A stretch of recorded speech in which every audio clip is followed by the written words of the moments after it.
Were there any, when you were with the mayor, were there any topics of conversation that were off limits? Well, with the mayor, no, it was business. There was very little. There was one personal thing that he did for me. It was we had the it was MFOA at the time, Municipal Finance Officers of America. We'd meet once a year. Mm-hmm. And this year, well, I had 4 small children at home, and my wife and I, we were going to go, and we had hired this woman to babysit for us. And so it was in Toronto, no, it was in, well, whatever. And I said, I'll be gone. And he said, okay. And he says, well, are you going up to Montreal? Or no, are you going to Quebec? The conference was in Montreal. And he says, you're going to Quebec, aren't you? And I said, no. I said, Mayor, I said, we have a babysitter and we want to get home. And he said, you really should go to the Hotel Frontenac. He said, you really should go. I said, well, okay. I said, but fine. Next day, I get a call from Kay Spear, the mayor's secretary. I don't know if you knew Kay. She was a retired Army colonel or whatever she was, but when she spoke, you hopped too. So Kay Spear said, get down here right away. I get down there the next morning, and he hands me a personal check for $500 and says, I want you to go to Quebec. Your wife should really see it. So I thought, very nice. I mean, really, and it was finances. I mean, that was one of the things of Richard J. Daley. He threw city money around like sewer covers. Yeah. I mean, he wouldn't allow his salary to be raised from $35,000, even though he could have easily, got it past the city council. So consequently, all the department heads could never get more than what the mayor was getting. Yes. So, I mean, raising 4 kids, and so things were tough. So it was greatly appreciated. But that was him. He suspected that was the reason. I never said money was the reason. I just said, no, we probably won't go. So, but that's the type of man he was. I mean, he just. So, when you were preparing the budget, would he ask for certain things? How would that work? Well, we would go in there with a preliminary budget showing where we're at, how to balance it, if it meant raising property taxes, which was never popular, or anything else. Or he would always ask us, we had every department head in. Every department head had to come and sit before him.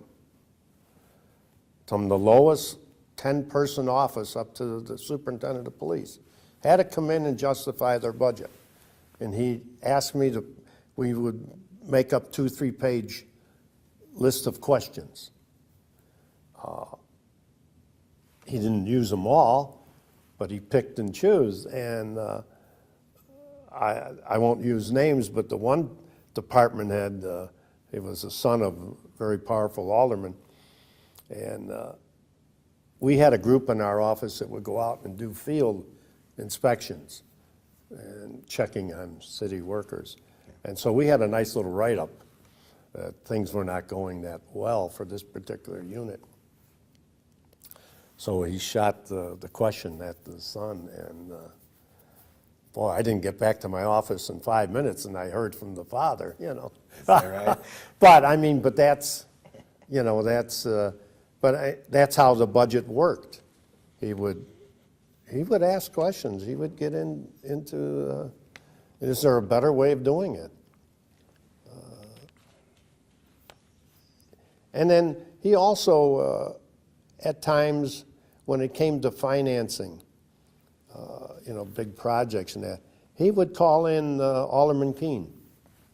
Alderman Keene had a brilliant mind for financing. Other than that, Richard J., the only time I ever saw Mayor Daley socially, I mean, besides banquets and Yeah. things of that nature, was we were at a convention. It was the U.S. Conference of Mayors. He liked that conference, didn't he?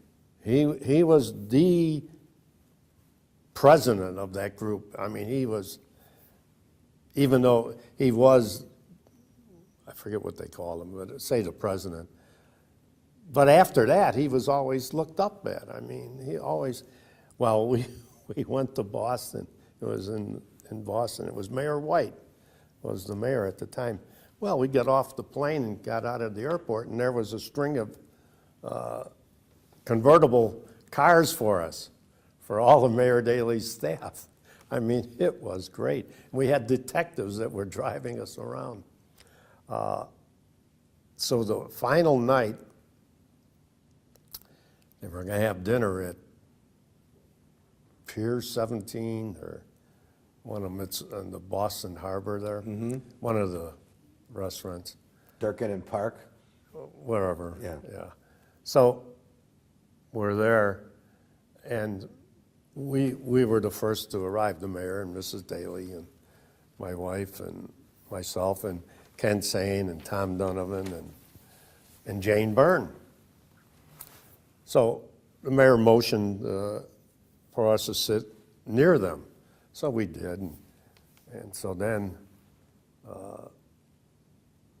was it Cardinal Cushing? He came in. So, and then McCormick, Speaker of the House, come in, Tip O'Neill. And so I got up and I moved to another table. And so my wife was going to get up and move. And the mayor said, no. And so she stayed there. So she was in the midst of all these, and Kenny O'Donnell. I mean, it was the old Irish mafia over there. Right. It was really great.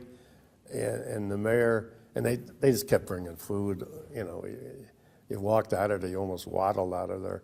But that was the only time I really saw him. You know, he had, a social glass of beer. But the laughter and the stories were just unbelievable. They were truly, truly unbelievable stories. And then same way we went to San Francisco. And Mary, what was it? Aliotto. Yeah. The red carpet, I mean. And everywhere he went, he was looked at as almost like the President of the United States, really, amongst the Conference of Mayors. Yes. And then we went to Ernie's, which is a famous restaurant there, but we had the lower level. The wine cellar. And so we had a nice little dinner, and Commissioner Quinn was with. The fire commissioner. Fire Commissioner, Robert Quinn. And so he was as nervous as a cat. He kept looking around for the doors, and because we were down in the wine cellar. I see. And but that night, it was interesting how Mayor Daley, always with the families and everything, he said, you folks, the cathedral is only a block and a half down, and it's got all these crystals and everything. And he says, and here, by the way, here's the mass schedule tomorrow. So that's... He actually had the mass schedule? He, just in case we forgot, that it was Sunday, But that's him. I mean, it was really... He was truly, I felt like he was my father. I mean, second father, I should say. And it was the day of his funeral. I was a pallbearer, and Who were the other pallbearers, if you remember? it was Ken Sane, Tom Donovan, myself. I believe it might have been Mike Graney. It was a couple bodyguards. Graney was one of them, yes. And I can't think of the other, but I have a picture of it And his sons were behind. behind. With- They they did the pallbearing duties at the cemetery when it was private. We stepped aside and they did it. Publicly, we were there. Yes. In the cemetery, it was a private, they did it, which was nice. It was, but the trip out to the cemetery was unbelievable. Tell me about it. The streets were lined.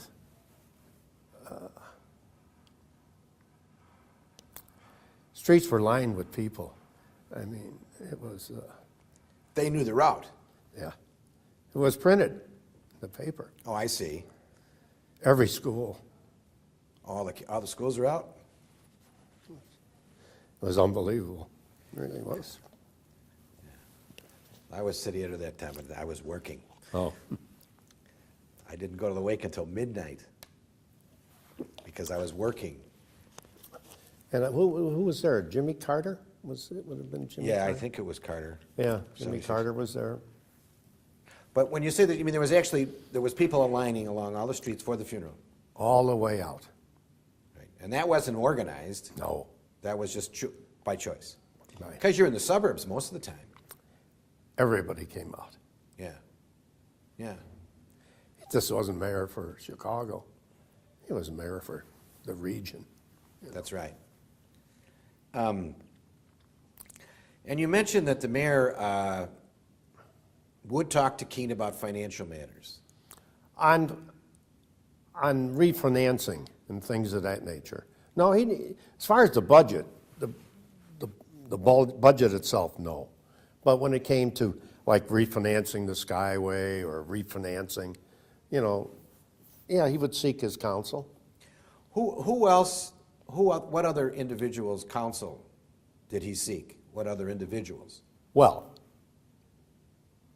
while they were in session in Springfield and while they were in session in Washington, he had a meeting every Friday. He'd have the meeting with John Toohey or whoever the speaker. They would always, and 2 or 3 other senators and reps would come in. And he'd have quite a meeting with them every Friday. Danny Russinkowski and all the 2 or 3 of them would come in. They'd go over every pending bill. I mean, that's... So he would meet with the congressional delegation and he would meet with the state government delegation? Absolutely. Separately or as one? Separately. Separately. And every Friday? When they're in session. When they're in session?